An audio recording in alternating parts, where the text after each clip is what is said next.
Hún aðeins eins og gerði þess.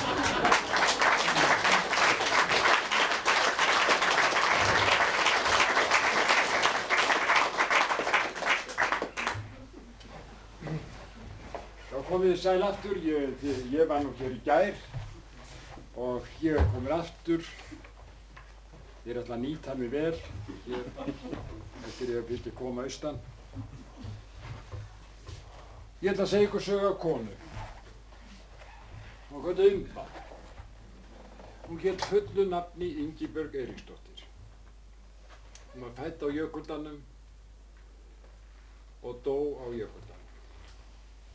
Þetta merkilega við Imbu var það að saga hennar byrjaði áður en hún var til. Og það er mjög sjaldgæft.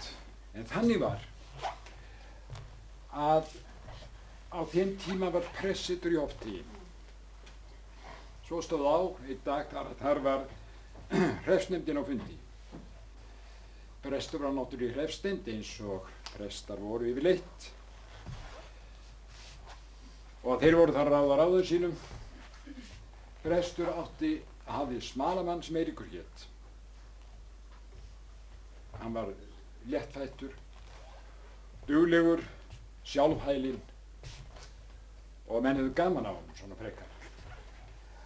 Hann kemur þarna úr heiðinni, úr smalamennsku, seinni part dags og hefur þá mikil orð það hvað hann sé búinn að fara víða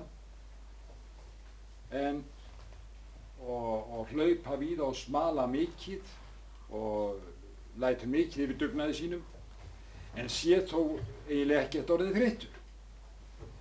Hreppsnefndarmenn hlustuðu nú á þetta og ákváðu að gera sér svolítið gaman að Eiríki og spurja hann að því hvort hann treysti sig til að fara inn í Hjarðarhaga, bæ sem er það 6 km sunnar og hitta að vinnukonu og gera henni barn þá þegar. Eiríkur færðist nú undan því svona eitthvað en þá bjóði hún spesju ef hann gerir þetta. Já, þá var allt í lagi og Eiríkur rennur þegar á stað. Og hann snarast hann inn eftir, kemur svo aftur seinna kvöldið og segist hafa hitt konuna sem Þuríður hét og kvöldast Þuríður Sperriró. Segist hafa hitt hann í Talhlaða í Hjarðarhaga og þar hafa hann unnið fyrir spesju. Og það gerði góður rómur að þessu. Svo mikið er víst að 9 mánuðum seinna fæddi Þuríður Sperriró barn sem nefnt var Ingibjörg og kennt Eiríks smalamanni. Ingibjörg óx úr grasi. En þegar hún var svona komin eitthvað fram á árin þá kom í ljós að hún var ekki eins og fólk er flest og blest á máli og gat ekki unnið fyrir sér, var svona hálfþroskaheft og hún fór þegar náttúrulega í umsjá hreppsins. Og var nú hreppsnefndarmönnum hálf illa við og þótti spesjunni illa varið og vildu sem hæstum þrekprófun Eiríks smálamanns tala.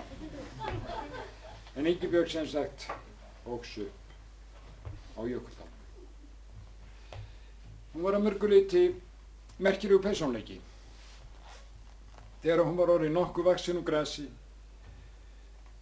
þá var hún á Skjöldósstöðum og hana langaði nú til þess að standa við hlið þeirra sem að meira máttu sín. Eitt var það þó sem að hana fannst vanta í sína virðingu. Það var það hún átti engan kopp. Það áttu allir kopp og það var visst virðingamerki að eiga sinn eigin kopp. Það var ömurlegt að þurfa að fara að fá lánaðan kopp miðja nótt hjá einhverju annarri vinnukonu eða jafnvel vinnumanni. Og þetta angraði Ingibjörgu töluvert. En svo vill svo til að hún verður vör við það að húsfreyja að henda koppi. Og hún fer nú að grennslast um þetta en þá segir húsfreyjan að það sé komið gat á koppin. Allt stórt gat og hann sé í ónýtur. En Imba biður hann að gefa sér koppin og það gerði húsfreyja af fúsum vilja. Hún sá það náttúrulega Imba að það var að þessi koppur var ekki notaður eins og hann var. Svo hún kemur að máli við vinnumann þar og spyr hann hvað þið geti gert við koppin. Já, hann fer nú að athuga málið. Jú, endan með því að hann finnur tvinnakefli, tálkar það til í endan og stingur því í gatið á koppnum svo þess að það passaði alveg í. En Imba gætti náttúrulega ekki að því að hún var ekki alveg með jafn mikla yfirsýn í lífinu og aðrir að tvinnakefli var það var gatið gegnum tvinnakefli. En hún sá strax að þarna að hún gera við gatið, svo hún fór hróðug og setti koppin undir rúm sitt. Og nú var hún komin í það virðingarstiga sem hún vildi í þetta skiptið og það var að eiga kopp. Svo hófst nú fyrsta nóttin að þegar liðið eitthvað á nótt þá þurfti var Ingibjörg mál. Hún snarast fram úr, sest á kopp sinn og pissar í hann mjög sæl og ánægð og setur hann undir rúmið aftur. Herbergið hennar var á efri hæð. Undir þessu herbergi var svokallað pilthús. Þar niðri svaf vinnumaður sem Guðmundur hét Jónsson. Hann var einhleypur, hafði aldrei verið við kvenmann kenndur, óttaðist kvenfólk og annað sem hann óttaðist enn meira, það var dauðinn. Hann verður allt í einu var við það nóttina vaknar við það að það drífur á hann bleitan.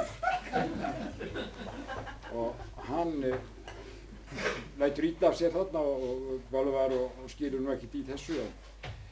Imba heyrir þetta, nýbúin að pissa, að eitthvað er að Guðmundi. Svo að hún bregður við þarna í myrkrinu og snarast niður til að vita hvort að Guðmundi hafi nú orðið eitthvað illt og hvort hann hafi orðið eitthvað lasinn. En hún var vön því Imba að sofa alltaf alls ekki.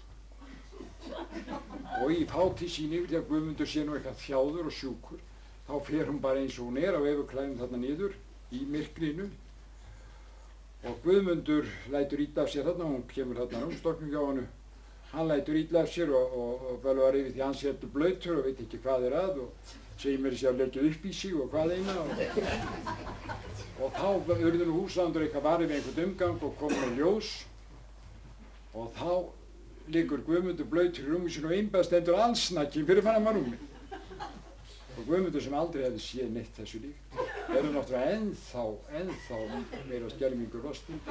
Og þegar upp komst að þetta var landið úr Imbu sem hafði lekið upp hér, þá taldi hann víst að myndi drepast. Því hann kunni vísu sem ort var einhvern tíma upp í heiðinni. Að mér sækir eitthvað grand, ekki sé ég glóru, illa logar eitrað, land úr þig Gvend og Dóru. Þannig að hann vissi að land var eitrað. En þetta slapp nú allt saman til.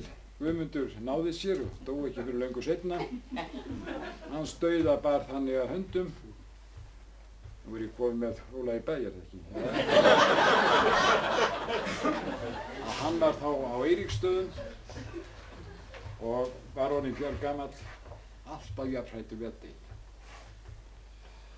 Og hann lá þar var eiginlega lagstur hálfgert í kör. Þá vill svo til að Ari Jónsson læknir kemur þarna í vitjun upp á dalinn og Guðmundur kemur þeim skilaboðum þar hvort að sé ekki hægt að láta læknir íta á sig. Og það var auðsótt mál. Húsfreyjan á Eiríksstöðum bað lækninum að líta á hann og hann gerir það. Guðmundur reisir sig þar upp og læknirinn hlustar hann og skoðar upp í hann og segir já, þetta er nokkuð gott Guðmundur minn, þetta er ágætt Guðmundur minn, segir hann. Og Guðmundur hressist alltaf en svo segir hann en læknir, hvernig heldur þú sé með hjartað? Og læknirinn setur á brjóstið á hann hlustur og veltir vöngum. Já, það er allt í lagi með hjarta í þér Guðmundur, það endist þína tíð. Þá létti Guðmundur geysilega og seilist undir koddann og dregur þar konjaksflösku og rétti lækninum sem þótti mjög gott í stöpinu. Hann vissi að hann gat ekki gert honum neitt betra og það var náttúrulega fannst þetta ekki mikið fyrir lífgjöfina. Því hann var skítaræddur um að hjartað væri að bila. Læknirinn fór niður með flöskuna og settist þar að henni, tók hann tappan og settist að henni og það stóðst á endum að hann var ekki alveg búinn úr flöskunni því að hjartað í Guðmundi var stopp.